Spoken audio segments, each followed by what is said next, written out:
Targeting our kids. Why junk food ads must be banned from children's programming. According to the World Health Organization, 1 in 3 children worldwide is either overweight or obese, and aggressive junk food marketing is a major contributor. These kids aren't just choosing snacks, they're being manipulated by billion-dollar industries. Every time a child watches their favorite cartoon, they're bombarded with colorful ads for sugary cereals, salty snacks, and fast food meals, often delivered by characters they love and trust. This isn't just marketing, it's psychological manipulation targeting developing minds.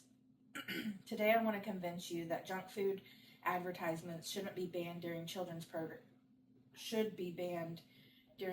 programming because they exploit vulnerable viewers, fuel the childhood obesity epidemic, and directly undermine public health efforts and parenting. First off, children under the age of 8 often cannot distinguish between an advertisement and the content of a show. According to the American Dietetic Association, TV ads aired during afternoon and Saturday morning programming feature foods that are high in sugar, fat, and sodium, and they use techniques that are specifically designed to appeal to kids, like fun jingles, mascots, and cartoon animations.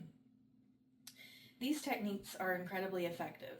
A child who sees a smiling tiger dancing with a bowl of frosted cereal doesn't see calories and sugar.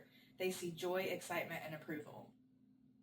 And that's exactly what the advertisers want. Studies have consistently shown that children's food preferences, consumption patterns, and even their body mass index are influenced by exposure to food advertising. In other words, these ads aren't just harmless background noise, they are shaping children's health outcomes in very real ways. And let's be clear, these companies know exactly what they're doing. Children are not informed consumers, they are targets. Let's look at health impact. Rates of childhood obesity have more than tripled since the 1970s. Today, nearly 20% of American children are obese, and it's not just about weight, it's about health conditions that follow. The most heavily marketed food products to children are sugar-sweetened beverages, which include sodas, sports drinks, and sweetened juices.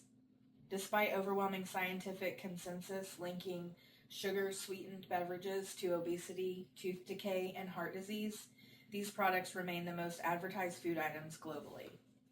According to one report, this advertising represents a pervasive bombardment, a flood of both obvious and subtle messages pushing diets that are high in processed carbs, sugar, salt, and unhealthy fats.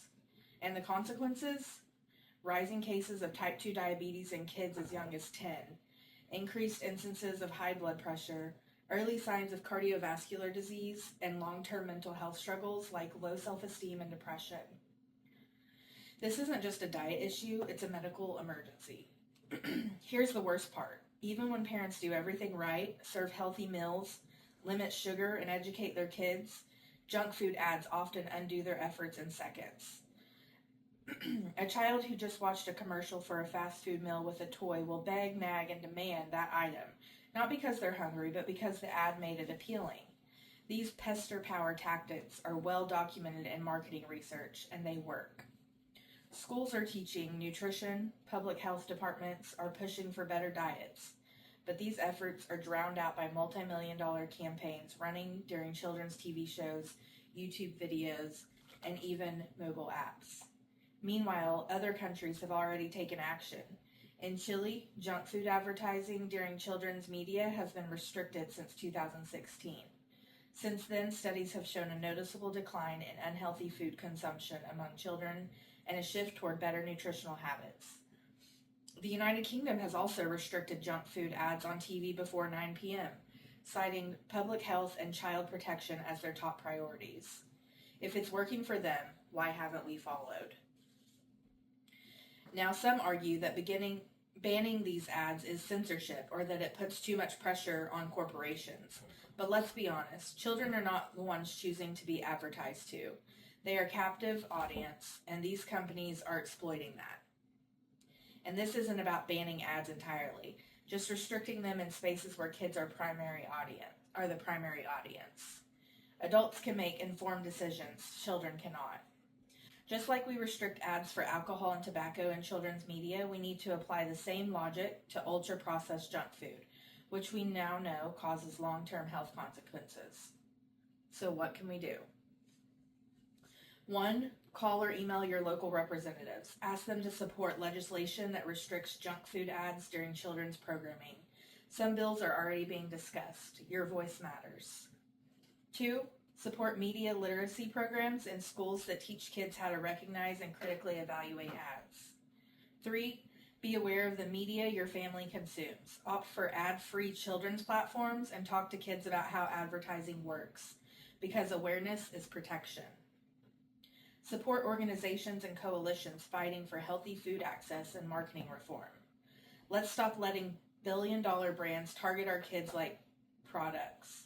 Let's give them back their childhood without a side of fries, because no child should have to battle lifelong health issues just because of what they saw on screen before the age of 10.